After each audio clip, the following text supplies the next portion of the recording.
আজকে আমার আলোচনার বিষয় মেয়েদের বীর্যপাত হলে কিভাবে বুঝবো?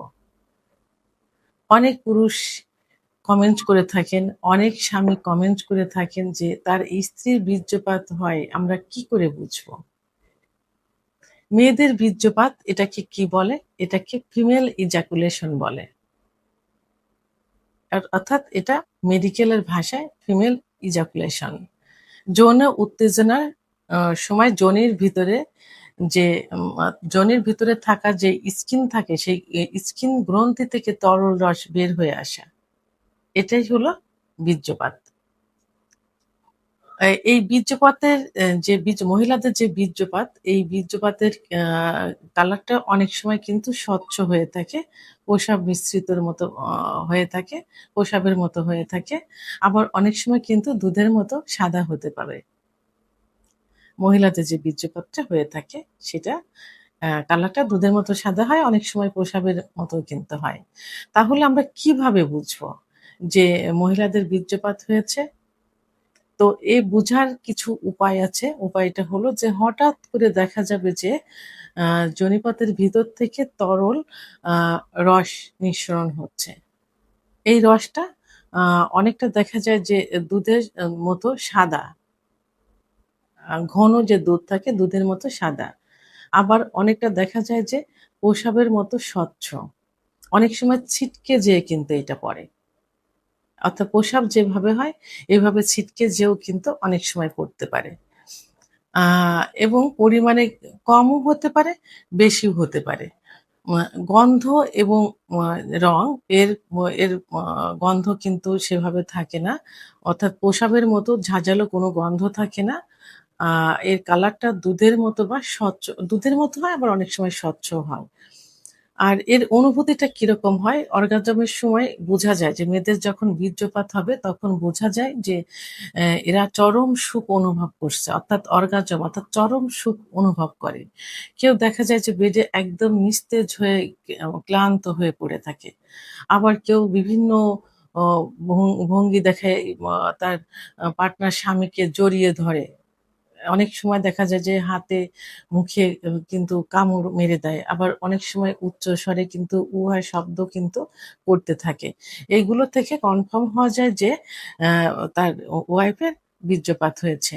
অর্থাৎ আ এটি কি সবার ক্ষেত্রে হয়? অনেকের কিন্তু প্রশ্ন থাকে যে এটা কি সবার ক্ষেত্রে হয়ে থাকে? আসলে এটি সবার ক্ষেত্রে হয় না।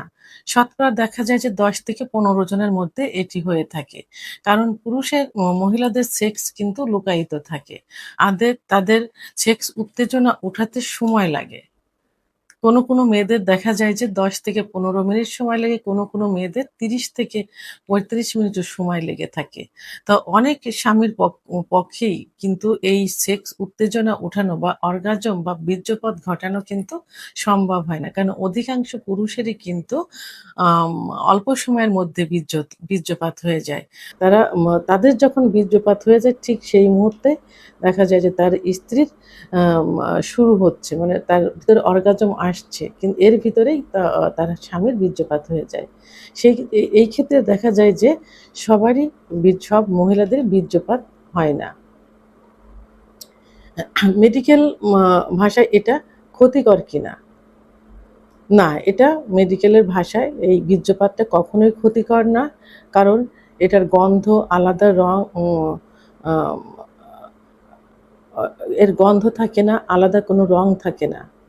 সেহেতু এটা ক্ষতিকর না, ক্ষতিকর তখনই হবে যদি তার মানে আলাদা একটা গন্ধ হয়, মানে আষ্টে মাছের যে একটা গন্ধ থাকে এরকম একটা গন্ধ যদি হয়ে থাকে এবং যদি আ সহবাসের সময় ভিতরে বীর্যপাত হওয়ার পরে যদি জ্বালাপোড়া করে, ব্যথা অনুভব করে এবং যদি সেখান থেকে রক্তের মতো কিছু লালচে বের হয় তখনই এটা ক্ষতিকর হয়ে থাকে।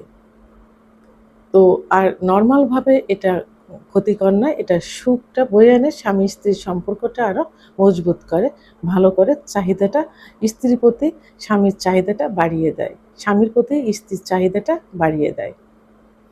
ইসলামিক এবং সামাজিক দৃষ্টিকোণ থেকে কি বলা হয়েছে? যে ইসলামিক দৃষ্টিকোণ থেকে আম আ যদি মহিলাদের বীর্যপাত হয় তাহলে এটি হাতচাতুল আকবর অর্থাৎ ফরজ গোসল করা। তো অর্থাৎ এটা হইলে ইসলামের দৃষ্টিকোণ থেকে অবশ্যই ফরজ গোসল করা তাদের জন্য ফরজ হয়ে যায়, অর্থাৎ গোসল করা তাদের জন্য ফরজ হয়ে যায়।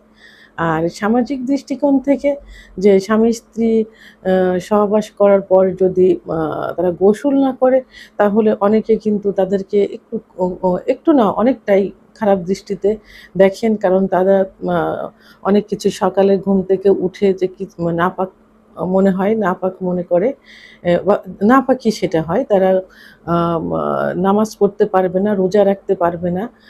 প্লাস দেখা যায় যে ঘরের কিছু জিনিসপত্রে হাত দেওয়া যায় না। অর্থাৎ শুভ কোনো কাজ কিন্তু তারা করতে পারে না সামাজিক দৃষ্টিকোণ থেকে। তো এজন্য ইসলামিক যে নিয়মটা আছে সেই নিয়মটা সহবাসের পর স্বামী স্ত্রী বীর্যপাত হওয়ার পরে অবশ্যই গোসল করে নিতে হবে। তাহলে সামাজিকভাবে